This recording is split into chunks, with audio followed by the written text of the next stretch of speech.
உலகெங்கும் வாழும் தமிழ் நெஞ்சங்கள் அனைவருக்கும் புலவர் நவமணி சண்முகவேலின் பணிவான வணக்கம். இன்றைய பதிவில் நாம் காண இருப்பது குழந்தைகளின் கல்வி.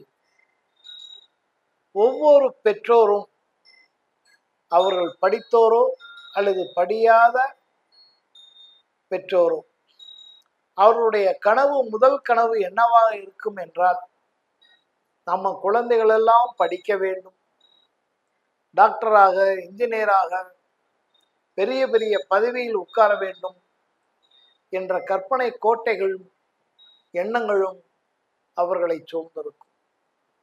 அது மட்டுமல்ல, அவர்களுடைய பேச்சும் கூட, அவர்களுடைய ஒவ்வொரு செயலும் கூட பிள்ளைகள் படிக்க வேண்டும் என்ற எண்ணம் தான் மேலோங்கி இருக்கும். அந்த நிலையில் பல பெற்றோர்கள் என்னிடம் கேட்ட கேள்வி, என் குழந்தைகளை எங்கு அமர வைத்து படிக்க வேண்டும், எங்கு அமர வைத்து அவர்கள் படித்தார்கள் என்றால் நல்ல மதிப்பெண்களை பெறுவார்கள். இந்த கேள்வி பல பெற்றோர்களிடமிருந்து என்னிடம் வந்தது. என் இனிய நண்பர்களே, ஒரு வீட்டை இப்படி 9 பாகங்களாக போட்டுக் கொள்ளுங்கள். அப்படி 9 பாகங்கள் போடுகின்ற பொழுது உங்க குழந்தையை எங்கே படிக்க வைக்க வேண்டும் என்றால் குபேர பாகத்தில் அமர வைத்து படிக்க வையுங்கள். அப்படி குபேர பாகத்தில் அமர்ந்து வடக்கு நோக்கி அமர்ந்து அந்த ஆண் குழந்தையோ பெண் குழந்தையோ படிக்கின்ற பொழுது மதிப்பெண்களும் வெற்றியும் கதவை தட்டி வரும். அதற்கடுத்து ஈசானம். ஈசானம்ங்கிறது ஒரு சிறப்புக்குரிய பகுதி என்று பல தடவை குறிப்பிட்டிருக்கிறேன். தலைமை இடம் என்று குறிப்பிட்டிருக்கிறேன். அந்த தலைமை இடத்தில் குழந்தைகள் அமர்ந்து படித்தார். குறிப்பாக ஆராய்ச்சி மாணவர்கள் அங்கு அமர்ந்து வடக்கு நோக்கி அமர்ந்து அவர்கள் படித்தார்களேயானால் ஆராய்ச்சி துறையில் மேலும் மேலும் ஒரு மகுடத்தை, ஒரு மைல்கல்லை பதிப்பார்கள். அதற்கடுத்து இந்திரன் பாகம்.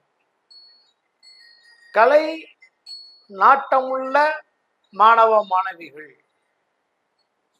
அல்லது நவீன இயந்திரங்கள் அல்லது நவீன கட்டடங்கள், இதை புனரமைக்கும் தொழில்நுட்ப கலைஞர்கள் எல்லாம் இந்த பகுதியில் வடக்கு நோக்கி அமர்ந்து அவர்கள் படிப்பார்களே ஆனால் மிக சிறந்தவர்களாக வர முடியும். குறிப்பாக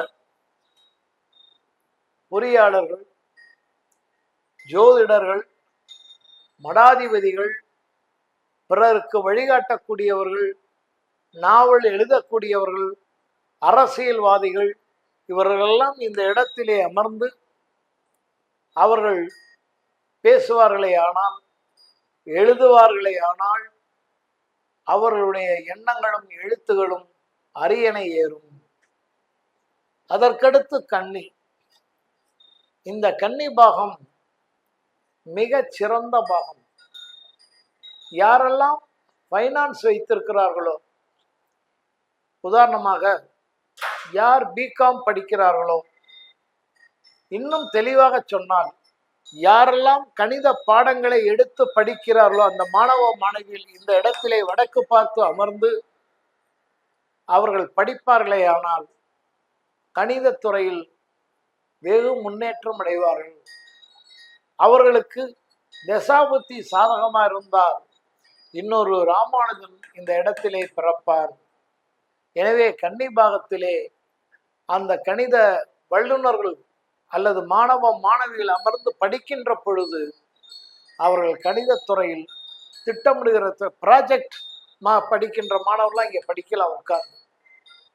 ஆக குழந்தைகள் படிக்கிறது பள்ளி படிப்பு இங்கே, ஆய்வு படிப்பு இங்கே. கலை சம்பந்தமான படிப்பு, எந்திரங்கள் சம்பந்தமான படிப்பு, பொறியியல் படிப்பு இங்கே.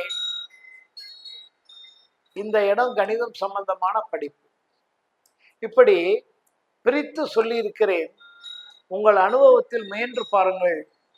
வெற்றி மீது வெற்றி வந்து என்னை சேரும் என்று பாடத் தொடங்குவீர்கள். அந்த பாடல் ஒளி என் காதிலே கேட்க உங்களுக்கு வாழ்த்து கூறி, அன்னை வராகியை வணங்கி, உச்சிஷ்ட மகா கணபதியை வணங்கி இந்த பதிவை நிறைவு செய்கிறேன். நன்றி, வணக்கம்.